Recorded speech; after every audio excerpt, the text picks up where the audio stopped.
Welcome to the regular meeting of the Council of the Corporation of the Municipality of Central Elgin. Today is Monday, December the 11th. I welcome those to our last meeting of 2023, those joining us online and as well as here in the gallery. If I may ask those that are here to stand so that we may sing the national anthem, please.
Thank you. Municipality of Central Elgin acknowledges that it is located on the land of the McKee Treaty that was signed by the Wyandot and Anishinaabe nations, including ancestors of the Chippewas of the Thames First Nation. It is also the traditional territory of the Haudenosaunee, Attawandaronk, and Mississauga Nation. These First Nations continue to provide ongoing stewardship of the land and waters in the municipality of Central Elgin. Council, may I ask if anyone has a disclosure of pecuniary interest and the general nature thereof? Seeing none, if we could move through to the adoption of the previous minutes. Everyone had a chance to look at them. Any questions or comments? Seeing none, if I could get a mover and a seconder to adopt the minutes, please. Deputy Mayor Noble, Councillor Halpin, thank you. Mayor Sloan, the motion reads, moved by Deputy Mayor Noble, seconded by Councillor Halpin, that the minutes for the special meeting of council dated Monday, November 27th, 2023, and regular meeting of council dated Monday, November 27th, 2023, be adopted. All those in favor? Opposed? And that's carried. Under correspondence, we have 3 items. The first and requiring action is a report and copy of the Elgin County Joint Diversity, Equity, Inclusion Plan for 2024 to 2026 for council consideration. Questions or comments on this document, council? Seeing none, if I could get a mover and a seconder. Councillor Bachman and Councillor Halpin, thank you. Mayor Sloan, the motion reads, moved by Councillor Bachman, seconded by Councillor Halpin, that the Elgin County and LMP's Joint Diversity, Equity, and Inclusion Plan 2024 to 2026 dated November 28th, 2023, be received, filed, and approved. All those in favor? Opposed? And that's carried. Item number 2HC0323, Rustico 445, Front Street, Port Stanley, a heritage designation. Questions or comments? Do you wish to speak to this, Councillor Graham? No. I had a question. It says Rustico 445 Front Street, heritage designation, but in the attachments, it talks about Almaville and another property. Could you just give me clarification, Ms. Leach, on whether we're just voting on Rustico or all three places? Thank you. Your worship, through you to council, This matter at this point in the agenda is only related to Rustico. Further in the agenda, there are two bylaws related to designations that council had approved previously, and they're now being approved by bylaw if council wishes. Thank you. Perfect. Thanks for clarifying that. Any other questions or comments? If I could get a mover and a seconder. Deputy Mayor Noble and Councillor Connors. Thank you. Mayor Sloan, the motion reads, moved by Deputy Mayor Noble, seconded by Councillor Connors, that report HCE 323 regarding designation of Rustico be received as information, and that council approve the designation for the entire exterior of the building as requested by owner Jean Johnson and recommended by Heritage Central Elgin. All those in favor? Opposed? That is carried. Our thanks to Jean Johnson, who I hope doesn't mind me saying that she is in her 10th decade. Number 3, special events application, Childcan polar dip. Questions or comments? Seeing none, if I could get a mover and a seconder, Deputy Mayor Noble and Councillor Halpin. Thank you. Mayor Sloan, the motion reads, moved by Deputy Mayor Noble, seconded by Councillor Halpin, that report SE 1923 be received for information, and the council approve the special events permit for the Childcan Polar Bear Dip event to be held at Little Beach, Port Stanley on March 2nd, 2024, subject to the following recommended conditions. The organizers comply with the special events policy as adopted by council. Liability insurance to be provided by the organizers of the event in the amount of $5 million, naming the corporation of the municipality of Central Elgin as co-insured and held harmless. The final schedule and location of the event being scheduled for March 2nd, 2024 from 10 o'clock a.m. to 2 o'clock p.m. at Little Beach, Port Stanley, being approved by the Director of Infrastructure and Community Services or his designate, and the applicant being responsible for contacting St. John's Ambulance or a similar organization to be on site during the event. All those in favor? Opposed? And that's carried. Moving on to reports. Report CEP 6223, an application to amend the Township of Yarmouth zoning bylaw 42489 Southdale line. Mr. McClure, did you wish to speak to this, sir? Thank you. I can answer any questions. I did want to note there is a typographical error in the report itself. Just to note, it provides that there's a 0.01 hectare parcel proposed to be severed off the rear at 0.1 hectares. Ultimately, as was seen in the, I guess, the recent application to the east and consistent with the development along Snowy Owl Trail and Whitetail Path, those lots, the rear lot line is going to be consistent, as you can kind of see in the location plan on the second page of the report. But just to note, it's intended to be 0.1 hectare, not 0.01 as in the report. Thank you for the clarification, Mr. McClure. Any questions or comments from council? Seeing none, if I could get a mover and a seconder, please. Councillor Halpin and Councillor Bachman. Thank you. Mayor Sloan, the motion reads, moved by Councillor Halpin, seconded by Councillor Bachman, that report CEP 6223 be received, and that direction be given by council to prepare for a site-specific draft amendment to the Township of Yarmouth zoning bylaw to permit residential use as a condition of an approved consent on lands located at 42483 Southdale Line, which may be legally described as registered plan number 263, East Part Lot 2 in the municipality of Central Elgin, and further that a date for a public meeting be established in accordance with Ontario Regulation 54506 as amended. Thank you, Ms. Leach. All those in favor? Opposed, and that is carried. CEP 6323 with respect to 42399 Southdale Line. Again, Mr. McClure, questions or comments? You're okay. If there are any questions or comments from council? Seeing none, if I could get a mover and a seconder, please. Councillor Watson and Deputy Mayor Noble. Thank you. Mayor Sloan, the motion reads, moved by Councillor Watson, seconded by Deputy Mayor Noble, that report CEP 6323 be received, and that direction be given by council to prepare a site-specific draft amendment to the Township of Yarmouth zoning bylaw to permit residential uses as a condition of a consent on lands located at 42399 Southdale Line, which may be legally described as Concession 6, North Part Lot 2 RP 11 R466 Part 1 in the municipality of Central Elgin. And further, that a date for a public meeting be established in accordance with Ontario Regulation 54506 as amended. All those in favor? Opposed? And that is carried. Thank you, Mr. McClure. Moving on to our Chief Administrative Officer with respect to 2723, the 2024 Central Elgin Council meeting schedule. Did you wish to speak, Ms. Greeno? Thank you, Mayor Sloan. As prepared by our deputy clerk, we have the 2024 Central Elgin Council meeting schedule. The dates are before you. They follow the regulations as set out in your procurement bylaw, noting that meetings will occur on the second and fourth Monday of every month at 7 p.m. The exceptions to that are on holidays, of which then the meeting falls on a Tuesday.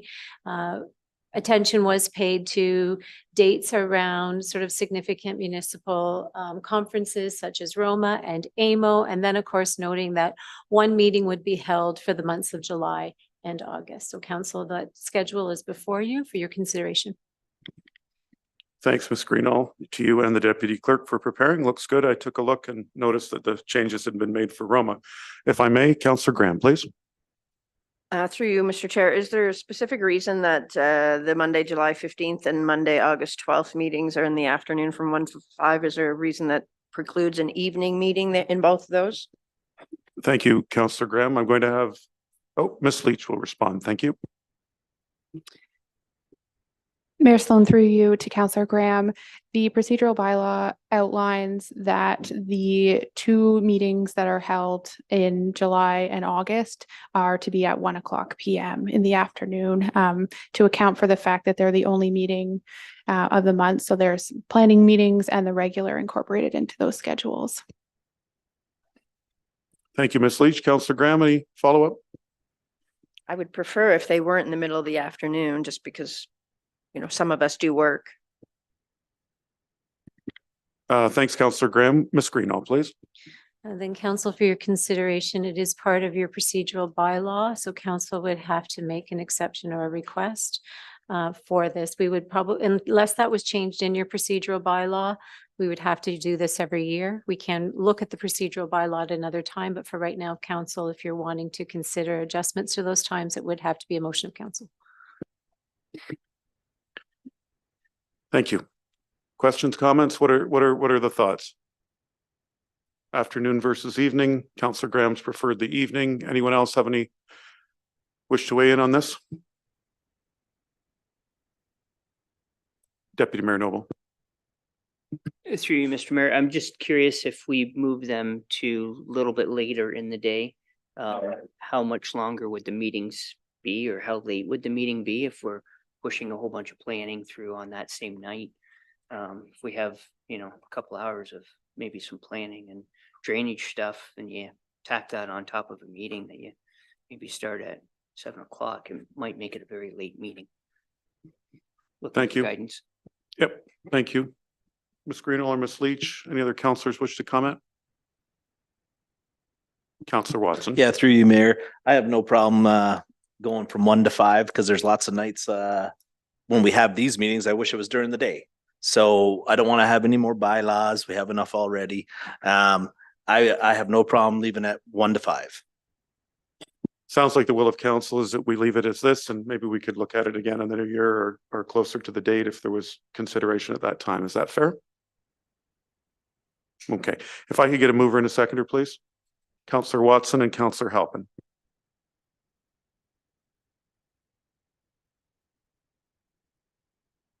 Mayor Sloan, the motion reads, moved by Councillor Watson, seconded by Councillor Halpin, that report CAO 2723 regarding 2024 Municipality of Central Elgin Council meeting schedule dated December 11th, 2023 from the Deputy Clerk be received and filed, and that the 2024 Municipality of Central Elgin Council schedule be approved as presented, and further that the 2024 Municipality of Central Elgin Council schedule be posted to the municipal website. Thank you, Ms. Leach. All those in favor? Opposed? And that is carried. Thank you, Ms. Greenall. Now we're moving to the Director of Infrastructure and Community Service, who's not able to be with us this evening. I believe for the Barron's Drain petition, we have Mr. Sean Waterman joining us. Mr. Waterman, nice to see you. And if you'd like to present, we would very much like to hear about the Barron's Drain petition. Yep. So Mr. Phillips has submitted a petition through Section 4 of the Drainage Act as he's dealing with surface water issues. And a recommendation to appoint Brandon Widner from Spreet Associates to prepare a report. Thanks, Mr. Waterman. Council have any questions on this? Councillor Watson. Yeah, through you, Chair or Mayor. We're on this diagram on page 4. Is the Barron's Drain that magenta colored line on the opposite side of the road, or just to give me some bearings here? It's not clear. Do you have it in front of you, Mr. Waterman? Yeah. Okay, great. That's correct. So it's on the side of Malahide. But that would be the intention to cross under Belmont Road and connect into the Barron's Drain there. So. Okay, let's supplement. Have you been out there? Have you noticed it yourself that there's a lot of surface water there? I have not seen it myself, no. Okay. Any other questions from council? Seeing none, thank you, Mr. Waterman. If I could get a mover and a seconder, please. Councillor Bachman and Councillor Watson. Mayor Sloan, the motion reads, moved by Councillor Bogman, seconded by Councillor Watson, the Council of the Municipality of Central Elgin appoint Brandon Widner, P.Eng. of Spreet Associates Limited to prepare a report under Section 4 of the Drainage Act for the Barron's Drain. All those in favor? Opposed, and that is carried. Thank you. Our next report is a request for tenders on the 2023 to 36 Front Street Slope Stabilization. I believe we have Mr. Andrew Parker who's joining us this evening. Mr. Parker, please. Sure. So the tender 2023-36 Front Street Slope Stabilization was again tendered this winter and closed December 5th. From there, we received 7 bids. The lowest bid being that from Cassidy Construction. We had our consultant Arcadis complete a review, check for errors, irregularities, omissions, or anything that would void the tender being the lowest, and no such errors were found. So with that, staff are recommending that the tender be awarded to the lowest bid from Cassidy Construction. Thanks, Mr. Parker. Question for you. Have we dealt with Cassidy before, sir? I have not personally in Central Elgin. So we have reached out to the city of St. Thomas, who utilized them on Talbot Street downtown, a complex job. And we've also reached out to Spreet Associates, who uses them quite regularly for drainage work. No one had any reason to believe that they were not capable of completing this work. Great. Thank you, Mr. Parker. Questions from council? Oh, we've got Councillor Watson or Deputy Mayor Noble. You, sir. It's for you, Mr. Mayor. Mr. Parker, the last quotes we got, they had a $400,000 contingency plan. These quotes don't have that. Can you explain that, just so we know? Mr. Parker. Through the mayor to Deputy Mayor Noble, this contract also includes the $400,000 contingency. So in general, we aim to carry close to 10% so that the money is set aside up front, and then we have that money to draw down from throughout the contract. Thank you, sir. Councillor Watson. Oh, through you, Mayor. Just so I have this clear, we tried to do this tender before. How much of a price difference so the people online know how much we saved for them? Could you answer that? Thanks. Mr. Parker, please. Through the mayor to Councillor Watson, when this tender closed last year, the low bid was $5.14 million. So this closing of $4.51 million represents a $600,000 savings from 2022 to 2023. Thank you, Mr. Parker. Councillor, oh, did I see your hand, Councillor Graham? Please. Through Mr. Chair, there's a section up on Front Street that is proposed for a little parking area, and in speaking to the residents, and we did kind of, the mayor and I did a little walkabout there to make sure that everyone there had 2 parking spots. Is that able to be removed from the contract or from the building? Whatever. Mr. Parker? Through the mayor to Councillor Graham, at this time, we would proceed with the project as designed. Should the parking area be requested to be removed, a direction from council could be to leave the bin walls in the location where they are and change that parking area to green space or what have you. But they would need to have that direction pretty quickly, shortly thereafter, in tender, just to make sure that the grading works and any other conflicts that they may see. Thank you, Mr. Parker. The scope of the project includes the parking, correct? Correct. Okay, just wanted to confirm that, but we did hear some concerns from the local residents. Any other questions or comments? Councillor Bachman? Oh, geez, apologies.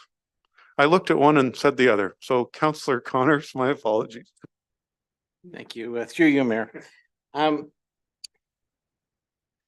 Last year when we tendered this, there seemed to be a lot of pressure.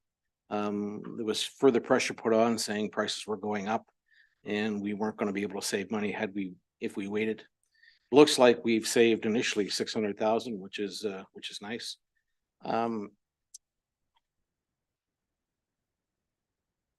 The part that I'm just having a little bit of trouble with is the last 2 pages, the scope of work, where we talk about the consulting prices, the work required, and the financial outcome here. I'm trying to understand, has some of this been paid for already? Is some of this still have to be included in the price? So in addition to the 4.5, I see there's some tax here, but what other costs are we going to incur? Mr. Parker, please. Sure. Through the mayor to Councillor Connors. So this project started July of 2018. Through that, we have completed a Schedule B environmental assessment. We've done geotechnical investigations. OREG 40619, which is the excess soils regulation, has become a requirement that did not exist at the time that this project started. And Arcadis, which was formerly IBI Group, has completed detailed design. So essentially, to get to the point of tendering, we have spent $433,000 to get to where we are tonight. Of that, it's safe kind of from an engineering standpoint that your engineering fees would generally be 10% of your project's cost. So we're right in line with where that project has closed as of last week. So going forward from here, we would be looking for construction inspection to be undertaken by Arcadis, as well as contract administration, geotechnical testing, as well as compliance testing. So that is a new requirement under OREG 40619 to ensure that the material that we are generating from the site is clean and can be taken to another clean site. With the Front Street project, we're looking at removing roughly 8,000 cubic meters of material, and that is good road-based material. So the new legislation is that can't just be disposed of in a hole somewhere. That has to go somewhere beneficial. So whether that be engineered fill for a subdivision, or what have you. So we would likely rely on the services of Golder, which is now WSP. They would also perform compaction testing for the bin wall to make sure that the backfill material is free draining, is properly compacted, so that we get the full life of those bin walls. So we've been given a preliminary cost for a consultant to carry out that work for us for the duration of this tender. And that number is $365,000. We have some utility relocations that haven't been fully paid yet for $5,800. And lastly, construction easements. The right of way is quite narrow, and we do require 15 construction easements from residents. So the costs for legal paying homeowners for the use of their land, either temporarily or permanent, would be $40,000. So basically at the completion of this project, we are looking at $862,000 in costs outside of the tender being awarded tonight. So of that 862,000, 433 has already been spent. Out of that bucket of $3.68 million that has already been approved to date. So essentially we would have $3.2 million to spend as of today. Thank you, Mr. Parker. Do you have a supplementary, Yes, Councillor yes, I do. Connors? Yes, it is. So we've basically paid for roughly half of the 862,000 at this point. So two questions. Were we aware of these additional costs when we were going into this thing? And secondly, with the material you're going to remove for filler somewhere else, is that a sellable item? Mr. Parker. Through the mayor to Councillor Connors. So the generally construction inspection is something that we would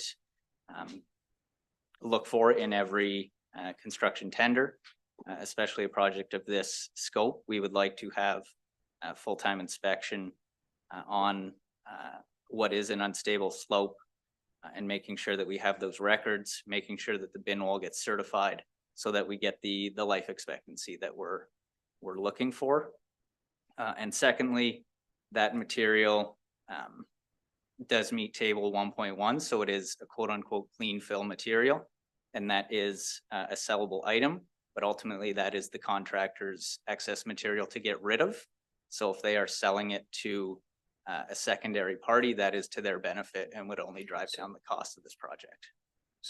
Thank you, The sir. last Yep, one go I ahead, have- Councillor Buck. So the last couple of questions I have.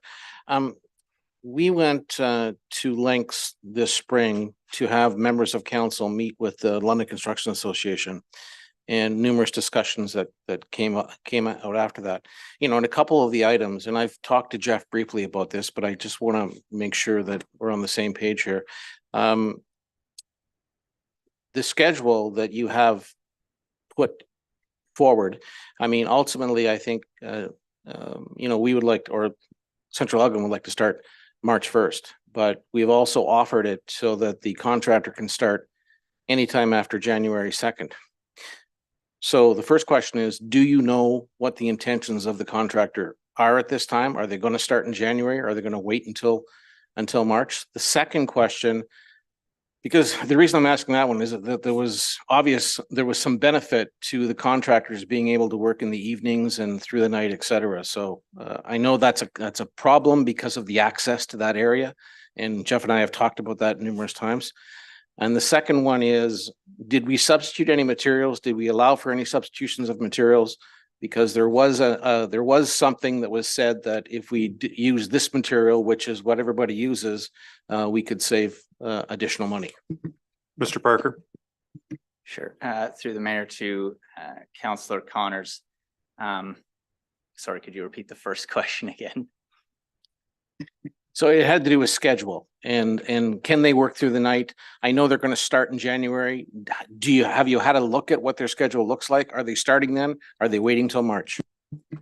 So first answer, I spoke with Cassidy this afternoon, just briefly. Obviously, the tender has not been awarded, so they have not prepared a full schedule, but they are intending to start as early as January 15th. That depends on suppliers, weather, etc.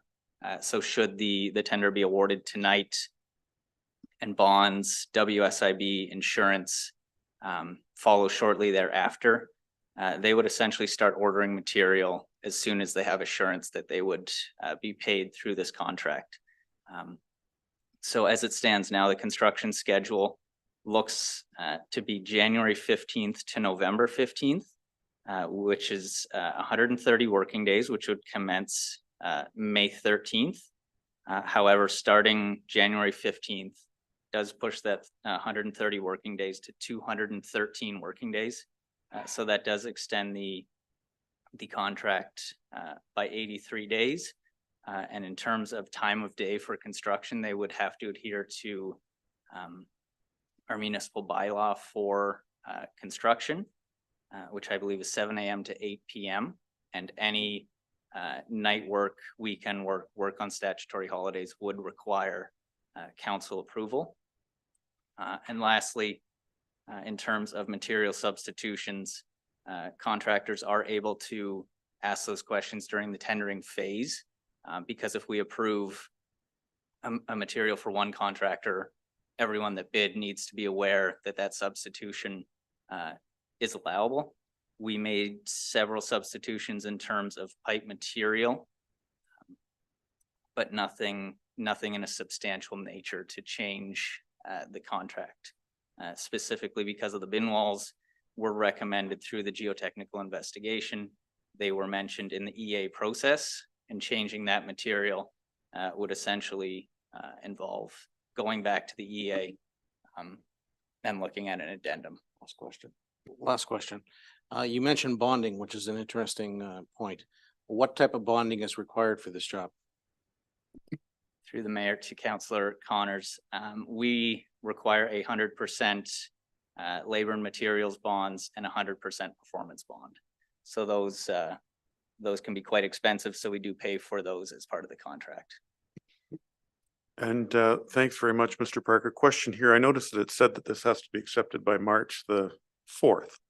So that means that it could be that these bids are good until March the 4th. That's correct, yes.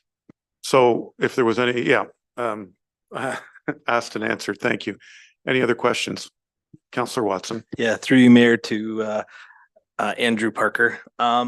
So when Councillor Connors was talking about the extra fees for consulting and utility relocations, construction easements, those costs were going to be the same last year if we accepted the tender, or this year? They'd be the same, correct? Through the mayor to Councillor Watson. Yes, those fees are pretty well all set. We get a fixed cost generally from Bell and Rogers to relocate pedestals. Earth has undertaken some relocations. We have a cost sharing agreement with them for relocations. The only thing that would be indexed, being more expensive, that we could say for sure would be Arcadis's unit rates. They would index those based on inflation. Their unit rates for inspectors, project managers would increase year over year. Councillor Watson. Yeah, through you, Mayor, to Mr. Parker. This might be a loaded question, but have you ever seen a tender come in lower ever before? Councillor Watson. Through the Mr. mayor Parker. to Councillor Watson. This would be my first time tendering the project year over year. I think we maybe saw some cost savings from 2022, being that the development area has slowed down. Material cost input haven't decreased, but they've stopped increasing at the rate that they were. So asking a contractor today to price you work and material for July and August, they're going to put in some risk. Should material keep increasing, but that has started to stabilize, so that risk has gone down. And lastly, extending that contract from 130 days to 213 days, as well as the 10 days for 2024, kind of takes the pressure off them. Very good. Thank you, Mr. Parker. Very, very helpful and thorough. Any other questions, Council? If I could get a mover and a seconder, Councillor Watson and Councillor Graham. Mayor Sloan, the motion reads, moved by Councillor Watson, seconded by Councillor Graham, that the Council of the Corporation of the Municipality of Central Elgin accept the tender from Cassidy Construction London Limited for 2023-36 Front Street Slope Stabilization in the amount of $4,517,312.97 plus all applicable taxes. All those in favor? Opposed? Carried unanimously.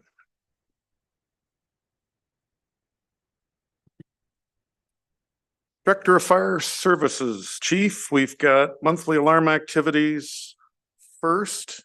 Did you, well, firstly, we have monthly alarm activities. Any questions or comments from council?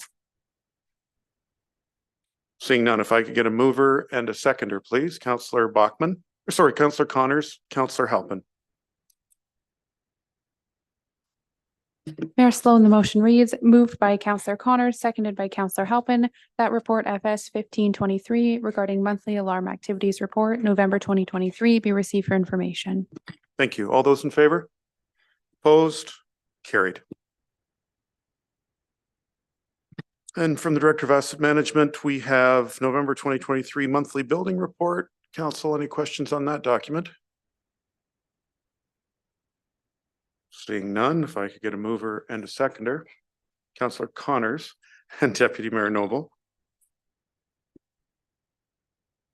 Mayor Sloan, the motion reads, moved by Counselor Connors, seconded by Deputy Mayor Noble, that report AMDS 4823 regarding November monthly building report be received for information.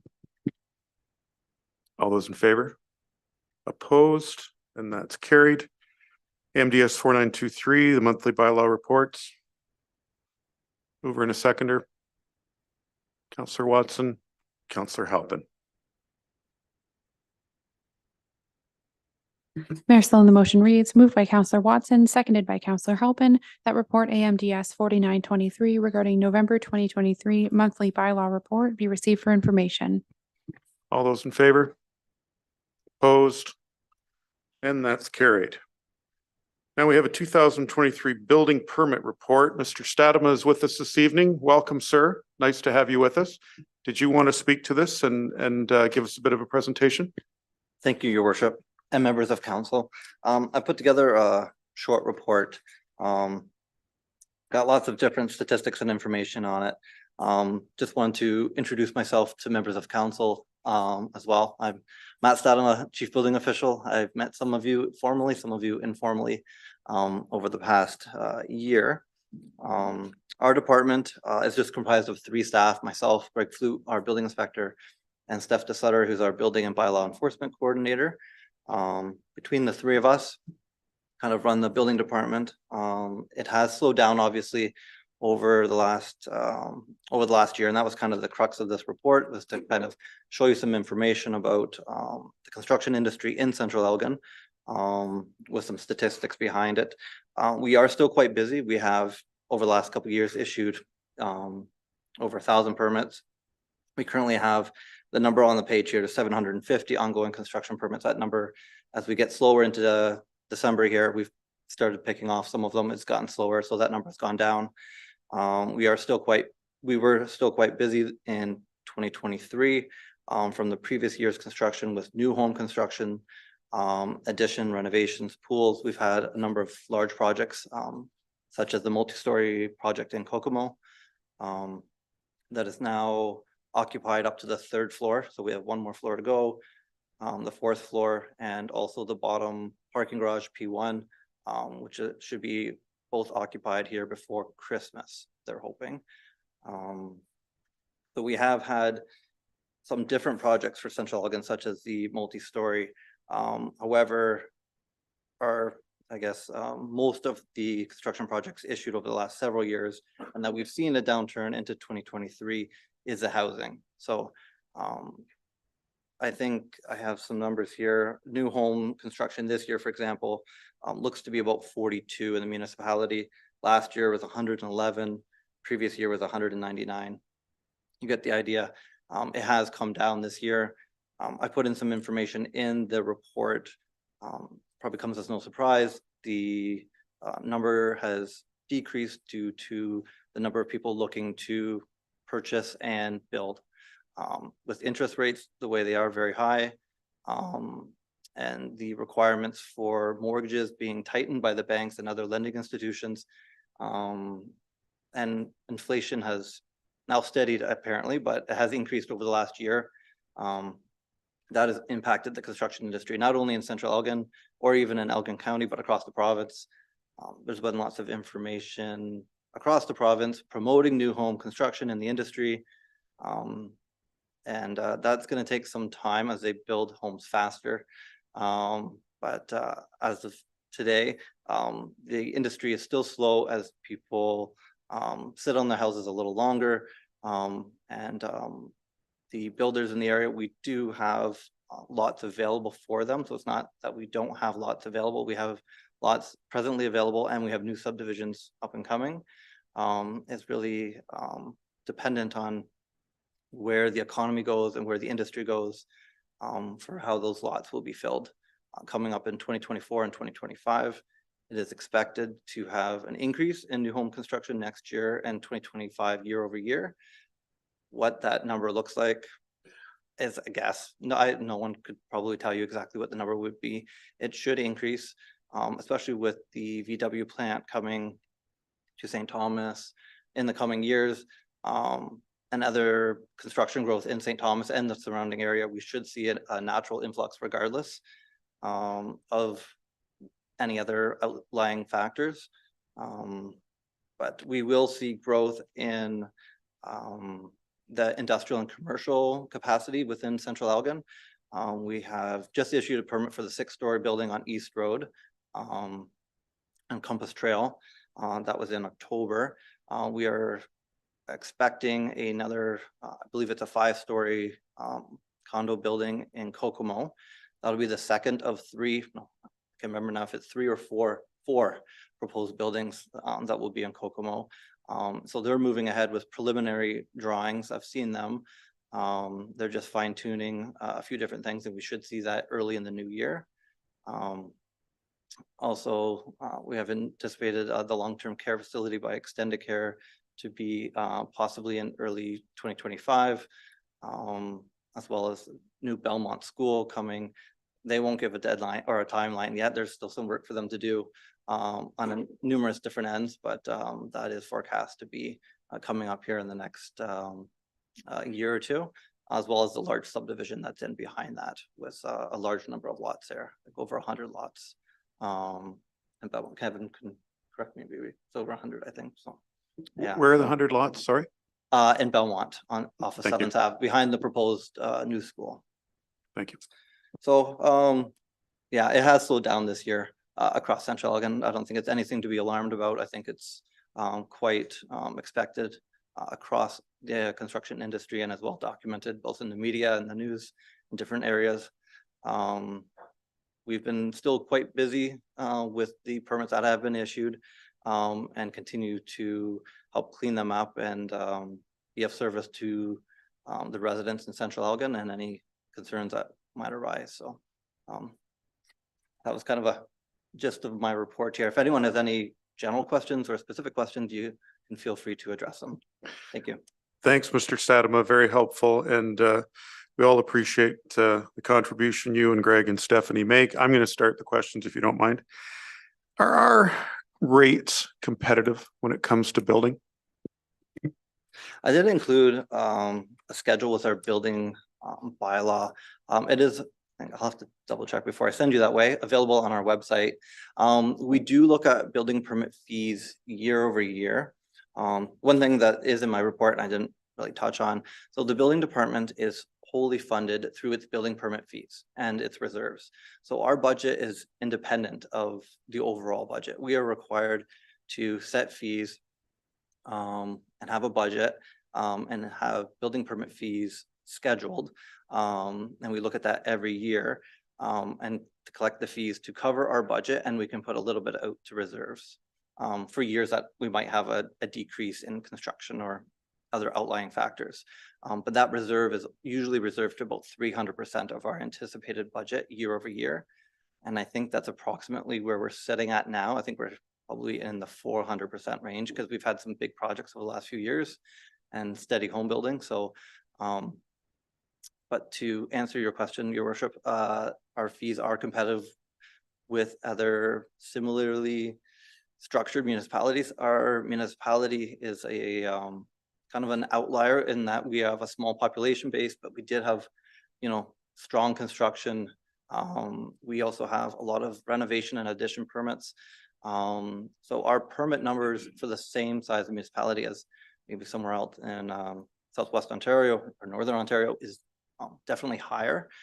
We have a lot of construction activity in the area, but across different permit types, like for a new home, for example, I think we're right in line with some area municipalities. I would say we're probably right around the middle. There's some municipalities that have slightly higher costs and some that are slightly lower. Our cost for our smaller permits such as decks and pools, it's $156 for a deck or a pool permit, which is lower than some of the other municipalities. Again, we look at that year over year to see, obviously pools, decks, and some of the smaller projects, we actually do put a lot more work in than what $156 would typically claim back. However, we're not looking at it as an opportunity to make money off the smaller projects, because it'd be cost prohibitive if we had a higher fee for some of the smaller projects, even though they require more inspection or more plan review or more administrative time. So the fees for our commercial, industrial, agricultural buildings as well are in line with other similarly sized municipalities. However, after saying all that, we do have to kind of forecast, like I said, we have to set our budget, keeping in mind the expenditures for the year and how much money we have in the reserves. And that's a requirement under the Building Code Act that we need to follow. So if we have a hefty reserve, which we do, then we obviously have to ensure that we're not taking in more fees than are expected to be used up that year. So we do have to balance the fees against the monies that we already have on hand, as well as taking into consideration the type of construction when we do that. So, sorry for the long-winded. No, answer absolutely there, not. but- So how often would we review the rates as sort of, thank you. Your worship, they're reviewed annually. They have to be reviewed before February 28th of 2024 for the new schedule to go out on March 1st of next year. So over the next month or two is usually when I start reviewing the fees and what we have in the reserves, and look at the industry to see what we could expect in different areas to adjust the fees accordingly. Year over year, the last 2 years, it's been increased with the consumer price index. So as that has gone up, our fees have gone up, which is the normal, which is stipulated in our building bylaw and is normal across the industry. However, if we were to do that again, our fees would go up and we would be taking in more money than our budget would require. And we would be adding to our reserves, which are already quite hefty and exceed what we would normally be expected to have on hand. So with having that money's on hand, I anticipate that we are going to be lowering permit fees. What that looks like right now, I don't know yet. I couldn't speak to. And you, pardon me if I may, you can't use the reserves for anything other than your department. Correct. Yeah, the reserves are strictly used for building department budgeting. Well, maybe we could run council out of the building department. Thank you. And just last question, I found this very interesting. How often does the building code change? Oh, not often enough. Well, the Building Code Act, which stipulates the fees and the changes. So I think you're specifically addressing the fees and reserves. So I think it was Bill 126 came out in 2006, which at that point stipulated that building departments had to be wholly funded within their own fees and set their own structure and have the building reserves. So that's kind of when that was put in place. I don't think at any point in time they're considering changing that. Now the building code itself, it changes. We're still, our building code right now is called the Ontario Building Code 2012. So that tells you something of the name. However, they do amendments every year or every 2 years. And basically you get amendments to the entire code and put it in. We do have a new building code that is coming out. I think it's called 2022 building code. It's not out yet. So it should be out next year, hopefully. They may change the name before then. But it's going to be more in line with the national building code as we kind of streamline the provincial codes to be more in line with the national building code, to have less discrepancies across provinces. Coming from Alberta provincial code to the Ontario building code, there is obvious differences. Most are minor, but they are looking at harmonizing the two codes, the Ontario and the national, to be more in line across the across Canada. Perfect. Thank you. Any other questions, council? Councillor Deputy Mayor Noble, thank you. Through you, Mr. Mayor. I'd like to thank Matt for coming out tonight and giving a detailed report and presentation. I think it's appreciated by all of us. Thank you. Any other questions or comments, council? Seeing none, if I can get a mover and a seconder for the report. Councillor Halpin, Councillor Bachman. Mayor Sloan, the motion reads, moved by Councillor Halpin, seconded by Councillor Bogman, that report AMDS 5023 regarding 2023 building permit report be received for information. All those in favor? Opposed, and that is carried.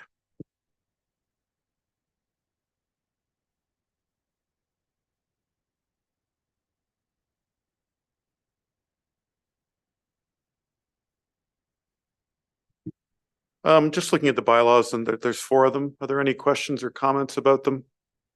If there aren't, I was going to ask for a motion to do them all at once, if that's okay. Like we did last time, Councillor Halpin.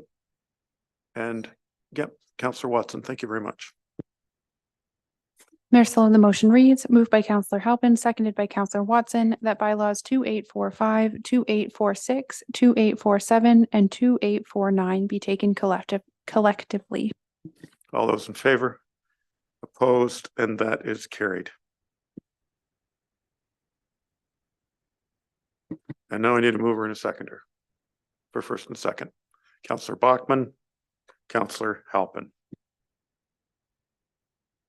Mayor Sloan, the motion reads, moved by Councillor Bogman, seconded by Councillor Halpin, that bylaws 2845, 2846, 2847, and 2849 be read a first and second time. All those in favor? Opposed, and that is carried. If I could get a mover in a second. Oh, okay. I think this is where I think I've not given the fire chief the opportunity to speak to this, sir. Thank you, Mayor Sloan. I'd like to take the opportunity, if I may, with council's indulgence for a moment or two, and recognize that the Deputy District Fire Chief for the Belmont Station, Todd Waldeck, had now been appointed to the District Fire Chief for the Belmont Station. So I'd like to congratulate Mr. Waldeck on that promotion. And secondly, if I could, I'd like to congratulate former Captain Jim Freebury of the Belmont Station to his new role as the District Deputy Chief for the Belmont Station. Both of them have been long-term firefighters with the Belmont Station, and I know will represent Central Elgin and the Belmont area in the most extremely efficient manner. And I know that they will move the station forward as the years come upon us. So I'd like to thank council for the endorsement and their promotions. So thank you. Thank you, Chief, and I appreciate that. Speaking on behalf of council, we all appreciate the service, and I'm glad that I was able to catch you there before I went for the second and third. So if I could now get a mover and a seconder for third and final, correct, Planey? Deputy Mayor Noble and Councillor Watson. Mayor Sloan, the motion reads, moved by Deputy Mayor Noble, seconded by Councillor Watson, that bylaws 2845, 2846, 2847, and 2849 be read a third time and finally passed. All those in favor? Oppose, and that's carried. Other business. Number 1 is the Port Stanley 200 Committee. Are you speaking to this, Ms. Greenall, or Councillor Graham, or who would like to speak to it, please? Thank you, Mr. Mayor. Councillor Graham, did you have words to say on to some information for council on the Port Stanley 200 Committee? Through you, Mr. Chair. So we have a committee for the 200 years in Port Stanley, the bicentennial this year, in next year, 2024, to assist with some things that go through the licensing boards for alcohol, gaming, etc. They have requested that the municipality designate Port Stanley's 200 and the celebrations be included as a municipally significant event, so that the bicentennial and all the related different celebrations throughout that year are designated as municipally significant, and that will help the process move forward. Thank you. Counselor Graham. Counselor Graham and I sit on the committee. Weeks meets every other Thursday, and we started meeting perhaps September, early October. Yeah, Ms. Greeno. Just to give some background, we have been we have heard from members of the Port Stanley 200 committee, and there is one event that we know will need to have a special designation. And so the designation is called Municipally Significant Event. And that event is through the Alcohol and Gaming AAC Alcohol Gaming Corporation of Ontario. And they require this designation in order for their licensing purposes.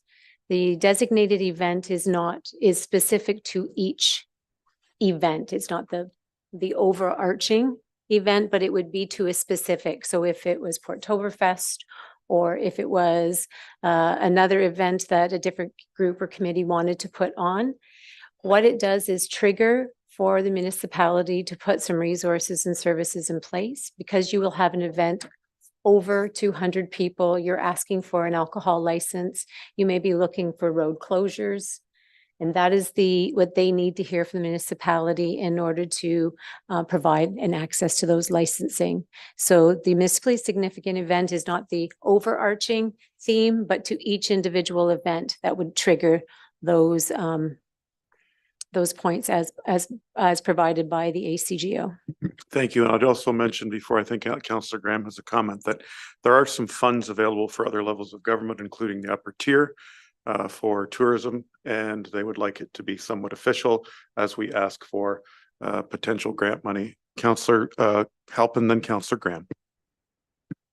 Thank you, through you, Mayor Sloan. So when we talk about needing to be willing to put certain resources aside and make them available, like road closures, what are the potential costs that we're looking at to the community in doing that? Ms. Greeno. Thank you, Mr. Mayor. At this moment in time, we have not heard, though Deputy Clerk Ms. Leach is working with the group to understand the needs of the event. Once we understand sort of the scope of the work, then I guess we can cost out what the impact would be. Right now, we don't have the full scope of what the event is. Thank you. And just before, the OPP handles some of this under the money that we provide, regardless of whether we have an event or not. Councillor Halpin. Thanks. Just supplementary. In order for this to be successful, does it need to be designated significant at this time, or could that be done in January? I'm going to thank you, Councillor Halpin. Can I ask Councillor Graham or? So through you to Councillor Halpin. So any costs that are associated with would be coming out of the 200-year committee budget. So nothing from the municipality that would have to be paid. It does need to be done expeditiously because of the amount of time that it takes for these permits. That's why they're bringing it forward. That's why we're bringing it forward now. As well as a secondary to that, we do want to, the Port Stanley 200 committee does want to formalize its ties with the municipality in a way that's limited to the committee being able to apply for and receive grant funding through the municipality of Central Elgin, and for Central Elgin to administer any funds received. So basically what we're asking for is something that was similar that we did with the 200 Trees Committee. So we have a limited partnership with the municipality so that we can apply for grant funding through Elgin County, the province, federal. So it's two parts really that we're asking for this evening. Any other questions or comments? Councillor or Ms. Greeno.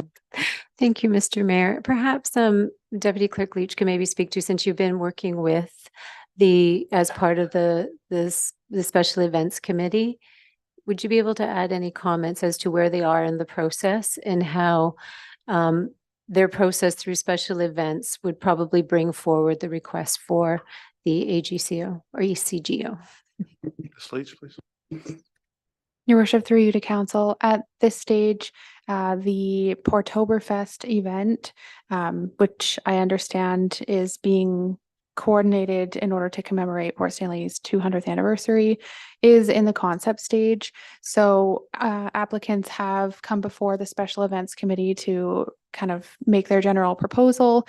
The committee has added some clarification and provided information, and that event application will continue to work through the process in collaboration with the Special Events Committee. At this time, my understanding is that the municipally significant event request will be forthcoming to council as the event becomes more developed in its application status. Thank you. Thank you, Ms. Leach.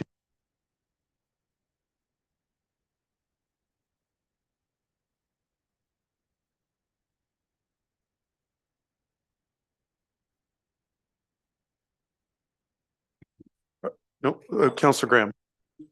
So at this point, I'd like to put forward a motion that we designate the Port Stanley 200 celebrations as municipally significant event, as well as form a partnership with MCE so that we can apply for that and receive the grant funding through the municipality administering the funds. Can I get a seconder, please?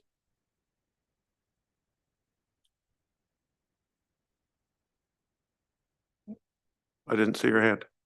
Oh. I believe so. I have a motion on the table. Thank you. Ms. Greeno. Thank you. So Councillor Graham, the municipally significant event isn't just 200 celebration as per the Alcohol Gaming Corporation. It's the actual event. So it would be the Porttoberfest. That is the type of event that we would move forward as opposed to the overarching theme. I think, as the Deputy Clerk had mentioned, as part of their application to the Special Events Committee, they are working through that application, and that application would come forward part of the special events. So that is already in process, but we wouldn't be making the motion to just make the 200 years is problematic in that we need identifying specific events, not just the overall theme. So I hope that I don't really know what that means. I'm just going to comment. So we're having a 200-year anniversary for Port Stanley. We need to apply for grants coming from our friends down the street. So I think that's what Councillor Graham is trying to achieve.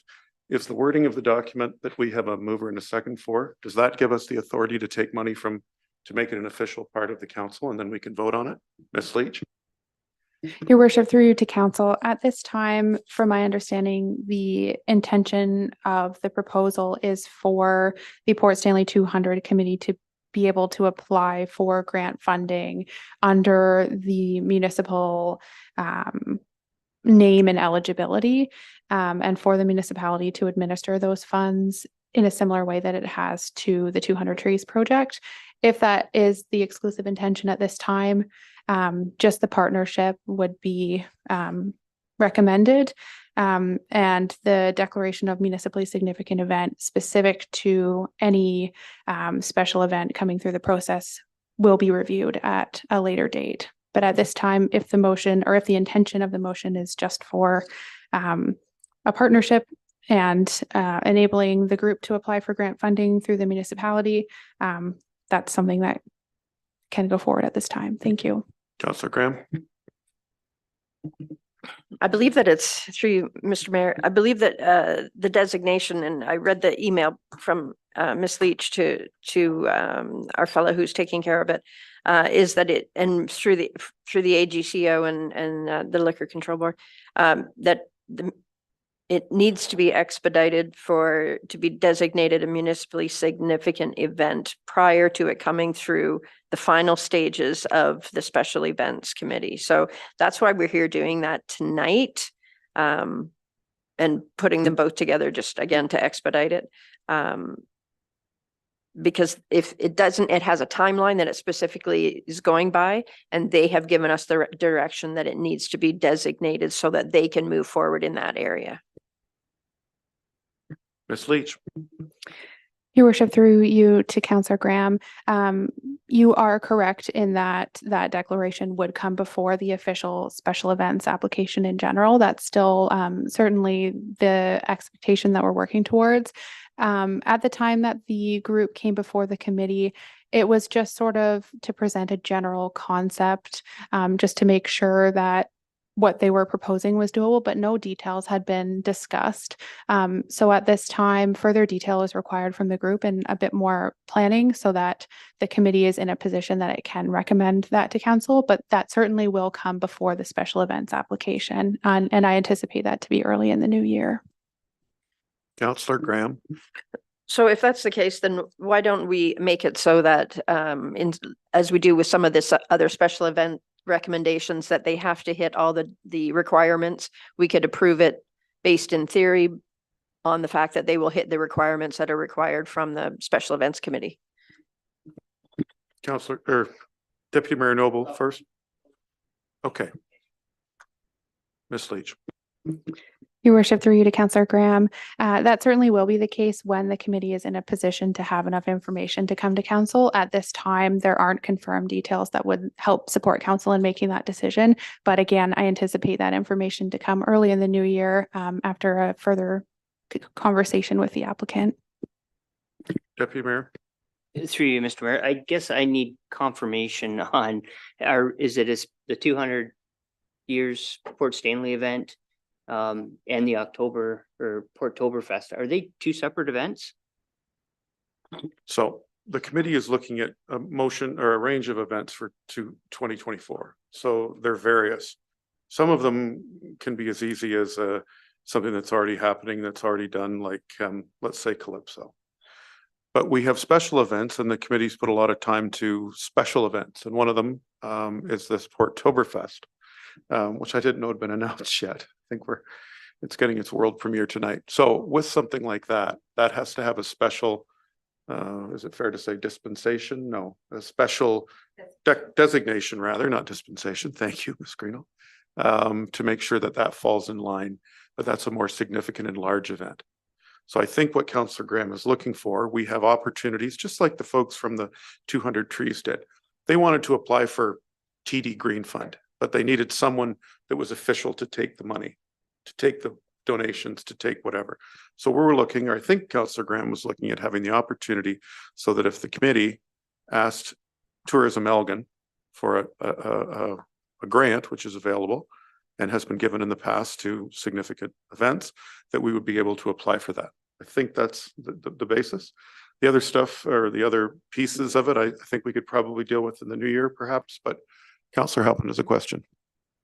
Thanks. Through you, Mayor Sloan. So then if the main part here is that we want to be affiliated with the committee and be able to receive funding on their behalf and so forth, can we not just vote for that now and sort out the matter of the Portoberfest later? And we can just. I agree. Thank you, Councillor Halpin. You're okay with that? Ms. Greeno? Ms. Leach, if you could, thank you, Mr. Mayor. Could you read maybe the motion back so all of council understands the motion? And then we know, are we fulfilling everything that they are requesting at this time?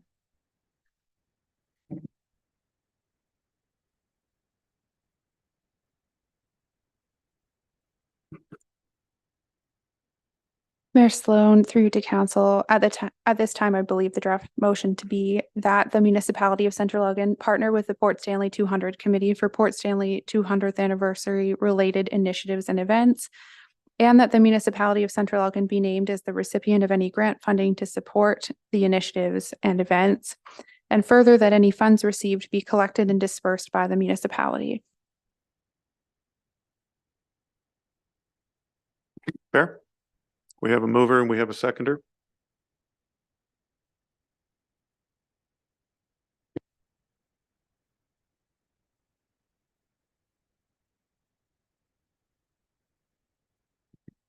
I can call the vote, please. All those in favor? Opposed? Carried. Thank you. Item number 2, Belmont School Drainage. Ms. Greeno. Thank you, Mr. Mayor. The mayor had asked if we could bring forward to council's attention just a general update and information on the progress of the Belmont School. For council's awareness, lands were designated in the Belmont area for the development of a new school.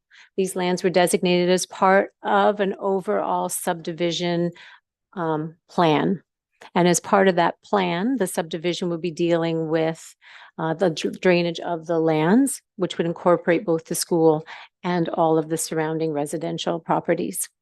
Unfortunately, the designation of that or the development or progress of that subdivision has fallen behind schedule. And the school had to proceed with expropriation of lands in order for them to proceed with planning for and development of their new school. Consideration then had to be given to how would they handle drainage for their school plot when the subdivision had yet to be built. And municipality has engaged with the Thames Valley District School Board in order to look at an alternative and temporary drainage solution. That drainage solution did go forward. It has been reviewed by both the municipality and the school board, and it currently is in the Drainage Act process. So we have conversations with both the current owner of the subdivision, that'd be Craig Holmes. We also have had conversation of where we're having to redirect that temporary drain, that would be through the neighboring properties.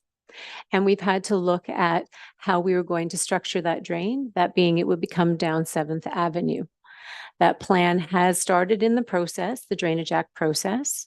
We have contacted the neighbors and also the municipality. We are aware of the supports that need into place for the school to proceed. For council's awareness, there will be some costs associated to the municipality in order to put in a drain along 7th Avenue. So there will, I believe the cost would be around 50,000, but I will get confirmation on that cost. There will be additional costs also associated to the two property owners of where the temporary drain goes through.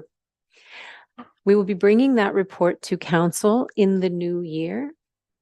It will be fully developed. That report will be fully developed by the time it comes to council, but we did want to make you aware that we do have residents in our Belmont community who are anxious to see the development of a school. Right now, many of their students have been relocated from their prior school. They are in temporary schools and they are also in temporary school-like structures. So that would be the portables. And so families are quite anxious to see that we can move this project forward, and they are looking for council's support in agreement to the temporary drain when that project comes forward. I just wanted to bring this to council's attention and to your radar that we will be having these discussions. I would encourage any one of you that does have questions to please contact Mr. Brooks and ask him where we are in the process and sort of the implications that it would have for the municipality. I'd also encourage you to speak with Councillor Bachman. He is receiving probably the majority of calls from our local residents who are quite anxious to see this school move forward. You did receive an introduction or an invitation to a meeting that happened last week, and the school board and the residents may start soon reaching out to you to make you aware of the concerns and asking for your support in moving this program forward. Thanks, Ms. Greeno. Councillor Bachman, did you want to speak to this, sir? Just quickly. And also, sorry, could you confirm about the 50,000 we talked about something, Yes. please? Thanks. Yeah, that was the number mentioned. In the kind of a sketchy outline of how the numbers were going to break down, that number was brought up. She is not exaggerating at all to the anxiety issues of the Belmont community with this school being built and the situation with all the students being shipped to different locations. The current school they're in is at capacity, they can't take another student. That's why they're shipping out to New Sarum and other schools. You can't even, from what I understand, if I have a student that's leaving grade 6 to go to grade 7, and I've got a 4-year-old that wants to go to JK, there's no room for him. He has to go to a different school. So I can't even have my kids in the same school as I understand it. Until this school is built. What's going to come across our plate sooner rather than later is that school is located on a county road with no sidewalks, no curbs, no drainage capacity, no turning lanes for buses. and a rather speedy Highway 74. And we've got to get kids from the east side to the west side where the school is going to go, and we got to get them there safely. So that is an Elgin County issue, which we're going to have to address moving forward. But those are current issues that'll be coming up shortly. Definitely the safety of the students, getting them to and from school is going to be a high priority moving forward. But as far as school goes, the drainage hopefully will be settled very quickly. We're hoping, because then the school board can proceed with the plans. I've seen the plans. They're beautiful. It looks amazing. 2-story structure with a large gym, and they put in future expansion. That's what I loved about the idea, that expansion was already built into it. So it looks great, and hopefully we can keep this ball rolling. So Thank you. Counselor Halpin. Thanks. Just before we move on from it, I would also like to tip my hat to our school board trustees who have been outstanding advocates for this project. Bruce Smith made personal phone calls and even house calls to make sure that members of our council were going to be attending that meeting. And I know that it must be a huge relief to the community in Belmont to have trustees that are so vigorously involved in this. Thank you, Counselor Halpin. Any other questions or comments? Counselor Watson. Through you, Mayor. So we're gonna have to get a drainage report done, and I'd have no problem setting that up tonight with Brandon Widner and Spruill and Associates, because we need this done right away. So I think we better hold our fire for this evening. I'll let Counselor Bachman speak. Thank you, though. I understand your passion. yeah, Counselor- actually, Counselor Norm, you're Watson. right on. The issue isn't so much with Brandon. The plan's been done. Oh, the plan is absolutely done. It has to do now with the current landowners and distribution and all the financial aspects that go into the Drainage Act. And that's up to the school board and the other parties. So we're kind of sitting on the sidelines now, waiting for that to be hammered out. Yeah. Okay. Anything further? Thank you, Mr. Mayor. My comment was to just add, this is in the process, the Drainage Act process. The report will be coming to council. The school board will be looking to see that council's endorsement in order to move this process forward.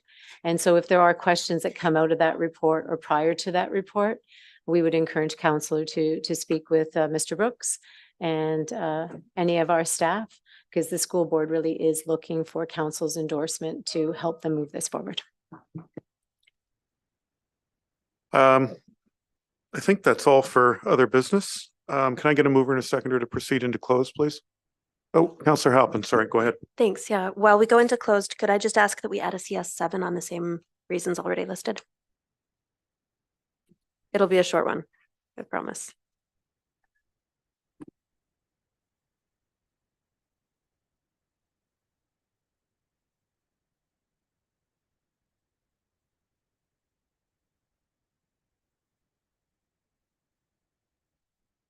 I don't know. Do you have to indicate what it's about?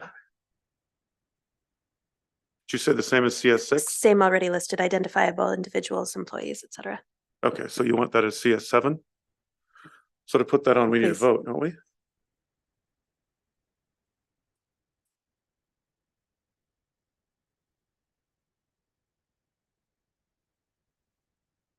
Thoughts? I think that the CAO had added a article last time when we were in the same situation, so I don't see what the difficulty is having a counselor add it.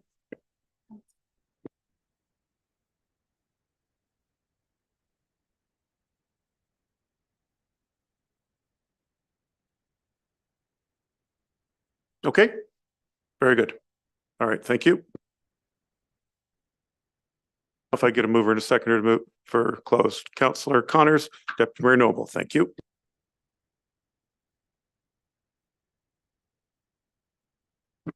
Mayor Sloan, the motion reads, moved by Counselor Connors, seconded by Deputy Mayor Noble. The council proceed into closed session at 8:19 PM in order to address a matter pertaining to personal matters about an identifiable individual, including municipal or local board employees, and a position, plan, procedure, criteria, or instruction to be applied to any negotiations carried on or to be carried on by or on behalf of the municipality or local board. All those in favor? Opposed? And that's carried.